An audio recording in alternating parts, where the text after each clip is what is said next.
Good morning students, welcome back my YouTube channel. चलिए start करते हैं हम अपना आज का वीडियो। हमारा आज का वीडियो जो है एमए प्राइवेट सेकेंड ईयर के बच्चों का जो 8th सब्जेक्ट है आपका सोसाइटी इन इंडिया, उसमें जो हमारी कुछ यूनिट्स हैं, यूनिट फर्स्ट जो है हमारी वो कंप्लीट हो चुकी है, यूनिट सेकेंड भी कंप्लीट हो चुकी है। यूनिट थर्ड में हमारा जो है इकोनॉमिक इंस्टीट्यूशंस वाला टॉपिक चल रहा था, जिसमें हमने प्रॉपर्टी डिवीजन ऑफ लेबर वाला टॉपिक जो है कंप्लीट कर दिया था। आज का हमारा जो टॉपिक है वो है जजमानी सिस्टम। हम उसके बारे में बात करेंगे कि जजमानी व्यवस्था जो है वो क्या होती है। तो जजमानी व्यवस्था के बारे में बात करने से पहले हम बात करेंगे कि आखिर जजमानी व्यवस्था के बारे में हम किस तरीके से स्टार्टिंग करेंगे। तो उसमें मैं आप लोगों को बताती हूँ कि जाति व्यवस्था में प्रारंभ से ही जातियां जो हैं वो परस्पर प्रकारात्मक रूप से संबंधित रही हैं। यद्यपि एक जाति की दूसरी जाति से सामाजिक दूरी पाई जाती है, उसमें ऊंच नीच की भावना भी होती है, फिर भी ये आर्थिक एवं व्यवसायिक आधार पर परस्पर एक दूसरे से संबंधित होती हैं। अब विभिन्न जातियों की इस पारस्परिक निर्भरता को ही हम जजमानी प्रथा के नाम से जानते हैं। तो जजमानी प्रथा के बारे में बात करेंगे तो सबसे पहले हम बताते हैं कि जाति की उत्पत्ति, विकास एवं विशेषताओं के संबंध में जो समृद्ध विवरण उपलब्ध हैं, किंतु जाति के आर्थिक पक्षों पर बहुत कम कहा गया है। विलियम वाइजर पहले व्यक्ति थे जिन्होंने ग्रामीण भारत में जजमानी प्रथा का उल्लेख किया था।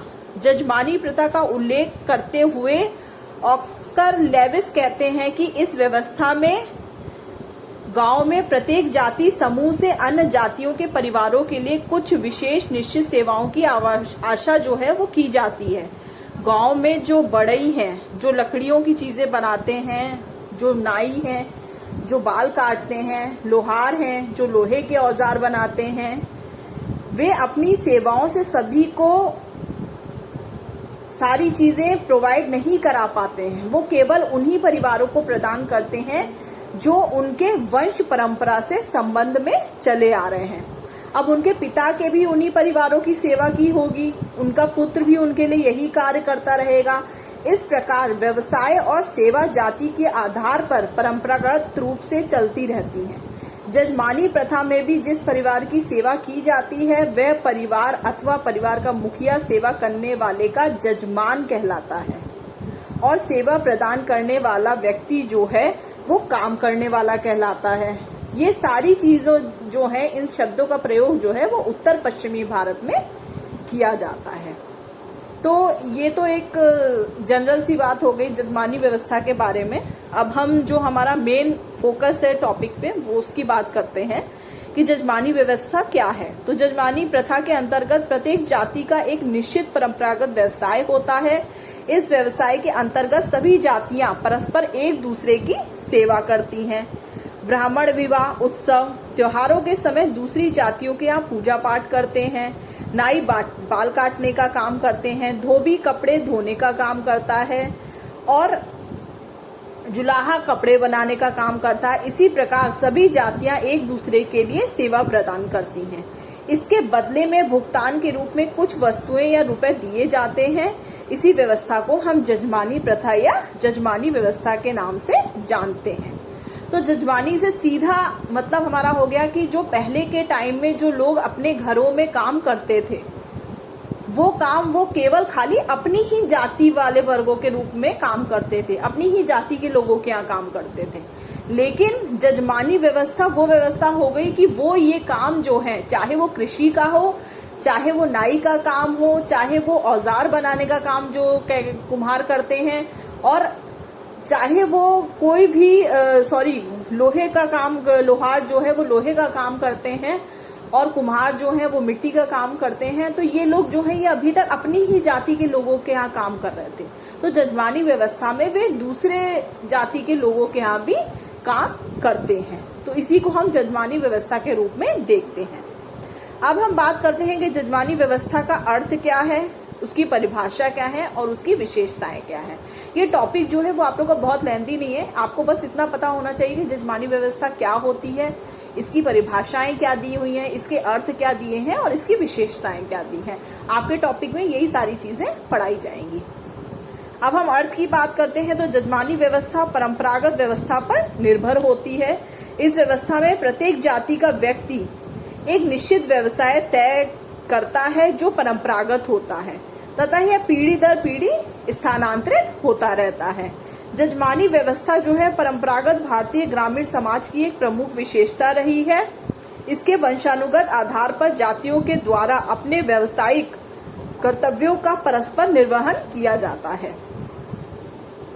अब जजमानी व्यवस्था के बारे में कुछ विद्वानों ने अपने पॉइंट ऑफ व्यूज रखे हैं डेफिनेशन के थ्रू, तो हम उसकी बात करते हैं। जिसमें फर्स्ट है ऑस्कर लेविस के अनुसार, ये मैंने आपको डेफिनेशन पहले भी बताई है कि ऑस्कर लेविस के अनुसार इस प्रथा के अंतर्गत एक गांव में रहने वाले प्रत्येक जाति समूह से ये अपेक्षा की जाती है कि वह अन्य जातियों के परिवारों को कुछ प्रमाणित सेवाएं प्रदान करें।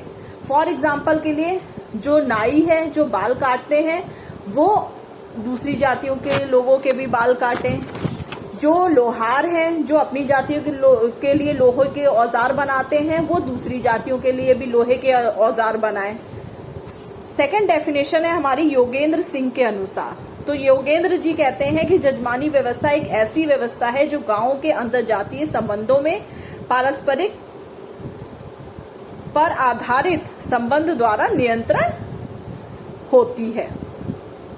जजमानी व्यवस्था जो है वो एक ऐसी व्यवस्था है जो गांव के अंतरजातीय संबंधों में पारस्परिकता पर आधारित संबंध द्वारा नियंत्रित होती है। थर्ड डेफिनेशन है रेड्डी के अनुसार, जजमानी व्यवस्था में परंपरागत रूप से एक जाति का सदस्य दूसरी जाति को अपनी सेवाएं प्रदान करता है। ये सेवा संबंध पारस्परिक रूप से शामिल होते हैं एवं जजमान परजन संबंध कहलाते हैं।